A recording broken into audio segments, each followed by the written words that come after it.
Anthony Edwards and the Timberwolves, they put the Lakers in a blender on Saturday night. Let's go to Crypto.com arena here. Luka Dončić loves a first quarter here, Chiney, and this was no different. Spins, drives, hits the mid-range jumper. 16 points in the first. Yeah, we got playoff Luka, but sometimes that bodes trouble because other players have to get going too, and it got out of hand pretty quickly. How can you not see this, though, in here? Blocked by James! Blocked by James! Like, you love to see it. Still doing it at 40 years old. Pogo 6.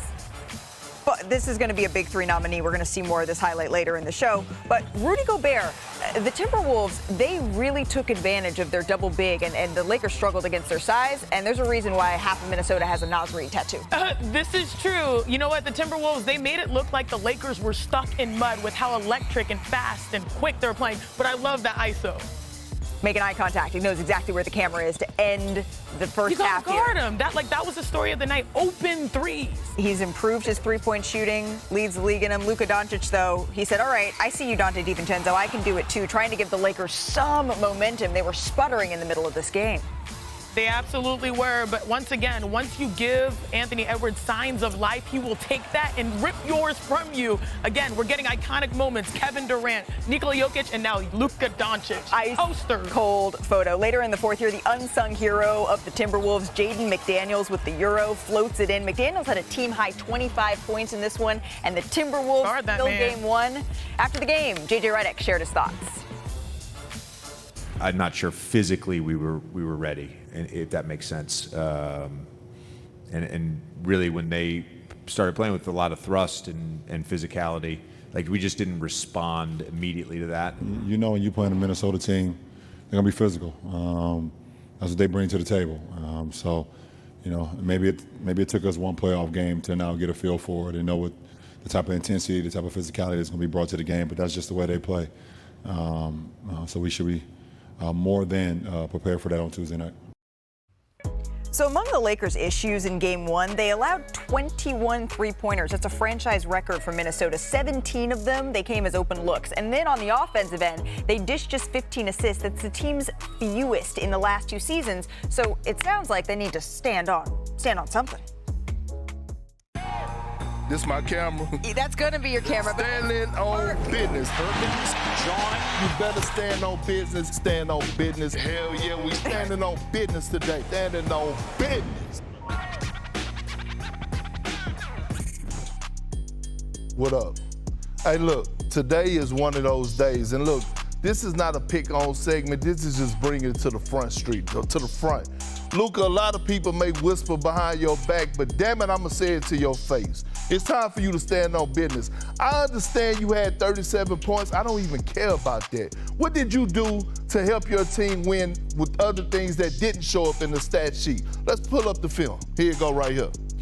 It's no film because you don't do it, right? You don't do the little things. Hey, Luka, when was the last time you actually hit the floor for a loose ball? When was the last time you actually dove in the stands to help save a loose ball? You don't do this, bro. And so when you look across the league at other young stars, Donovan Mitchell, he did it last night. The guy that you played against in Anthony Edwards, he had his team, they brought a level of physicality that showed up, that did all the little things to help win a playoff game. You have Big Rudy right here, anchoring the defense, accepting the challenge against LeBron James. Jaden McDaniels hitting the offensive glass, being physical in the inside. Look right here again. Julius Randle being the man in the middle. Look at him yelling and screaming. When you're trying to take the next leap, it's not about you dribbling the oxygen out of the damn basketball. It's not about you finishing the game with 37 points and 1 assist. The little things is what win you championships.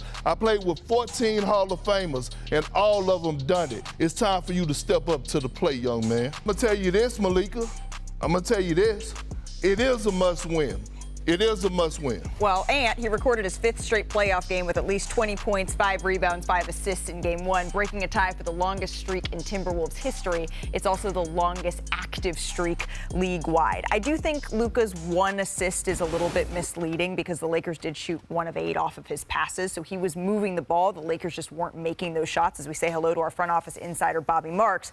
If Perk's calling this a must-win for the Los Angeles Lakers here, Bobby, what is the one thing the Lakers need to key in on? I think it's Anthony Edwards. I think you've got to make him into a jump shooter. I know we showed the highlights and he drained 3 threes in a row here. I look at him as the facilitator.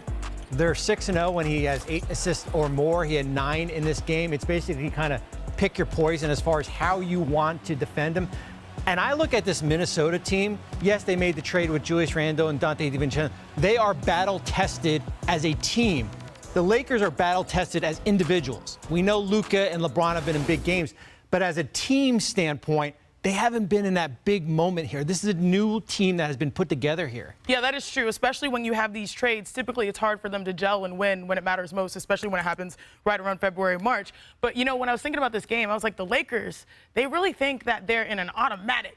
But really, it's a stick shift. Like, you got to switch gears. I struggle in a stick shift. Yeah, I still don't know how to drive. That's how I learned how to drive. But, like, that's what they need to drive. They need to take it to another gear. They just did not win the point of attack battle.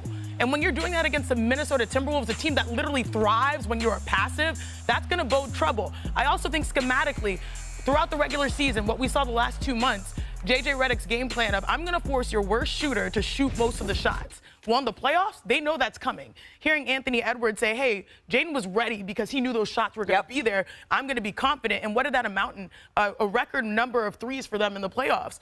The Minnesota Timberwolves have been intentional about how they've tried to build. Yeah. Anthony Edwards, you mentioned it, leads the NBA made threes. They're built to take down opponents like this, especially when you are handing them threes. And I think that's where the biggest adjustment in Game 2 is going to come from J.J. Redick. What else do you have up your sleeve to really, slow down the perimeter shooting? And I agree with you, Bobby, and Malika 1,000%. And I'm going to say this again. The Lakers got to win. They're in a must-win situation, Game 2. Otherwise, they're going to get swept. And I wouldn't say that with that much confidence if Anthony Edwards wasn't on the other side. He's going to make you feel pain any chance he get. You better win Game 2. And you talk about J.J. Redick adjustments. The one thing that we praised him about was the adjustments he made in the regular season. But was it a rookie mistake? Right? Most playoff coaches, a lot of coaches don't like to show their playoff hand. Remember when we was talking about the Knicks and the Pistons towards the last part of the season? We was wondering why Tibbs didn't play OG Anunoby. And you think that was like a card he was holding up his sleeve? Yeah, then all of a sudden, OG Anunoby, he's guarding Cade Cunningham. Right. In Game 1. Real talk. But the difference with the Lakers is this has been their strategy all year. Essentially, they said, okay, we're going to let you shoot threes. And against this Timberwolves team, when you're making a franchise record in Game 1, maybe that's going to need to be something that's adjusted, particularly when you lose a game that Luka Dončić scored 31 points in. Mavericks are holding exit interviews today. So now joining NBA Today, Tim MacMahon. Tim, before we get to you, let's just listen together to Mavericks general manager Nico Harrison on miscalculating the fans' response to the Luka trade. This is from earlier today. I did know that Luka was important to the fan base. I didn't quite know it to what level, but really the way we looked at it is, if you're putting a team on the floor that's Kyrie, Clay, PJ, Anthony Davis, and Lively, we feel that's a championship caliber team, and we would have been winning at a high level, and that would have quieted some of the outrage. Okay, so he's saying that he thinks that maybe he miscalculated a little bit the fan level of outrage here. But you wrote an article that released this morning that gave even more context into the Mavericks, maybe disconnect with fans and the franchise. What did you take away from this latest installment of Nico Harrison speaking to reporters? Yeah, I don't understand how you can underestimate the popularity of a player who is fresh off leading your franchise to the finals, who's a 5-time first-team All-NBA selection, who is yet to hit his prime, and who took the torch from Dirk Nowitzki, the guy who set a record, literally a record for loyalty to a franchise, 21 years in one uniform. Loyalty never fades away, says the statue outside of the arena, and Dirk handed the torch to Luka, stamped Luka. And by the way, Dirk is one of those fans who has been alienated by the Mavericks franchise. To be clear, I've not spoken to Dirk, but I have spoken to a lot of people close to Dirk. This goes back to August 2023. The firing of Casey Smith, longtime athletic trainer, became the executive overseeing the health and performance group. That led to Dirk's disengagement from the franchise, friction with Luka Dončić's camp, and these injuries that Nico Harrison keeps referring to as the reason you can't judge a trade yet. There were a lot of issues within that health and performance group. They're all Nico Harrison's handpicked hires. Frankly, this whole season has been a massive mess and miscalculation for the Dallas Mavericks. But Nico Harrison has convinced Patrick Dumont, hey, you can't judge this until we have a fully healthy roster. We'll see if that happens next season. It certainly didn't happen this year. Fascinating new details about the inner workings of the Dallas Mavericks right now up on ESPN.com. Tim MacMahon, thank you very much. Now the Mavericks turn the page to the offseason. So, Bobby Marks, what can Dallas do with this offseason to bolster their roster? Yeah, Malika, this is Bobby's to-do list, I guess, right? And it's going to start with the Kyrie Irving contract. In that press conference, Nico Harrison said Kyrie Irving is going to be back one way or another. He's either going to be opting into his contract or with a new contract. So it's the Irving contract. They've got 3 tradable firsts. They've got a lottery pick. It's either going to be the 11th or 12th pick. They also have 2 picks that they can move in the future. And then I call it the sweet spot contracts. Nico Harrison has made 16 trades as general managers. There's only 2 players left from that 2022 Western Conference final team, Spencer Dinwiddie and Dwight Powell. So what you see the roster end with, I don't think we're going to see I think we'll see a different roster. So look for those type players, Klay Thompson, Najee Marshall, PJ Washington, those type players.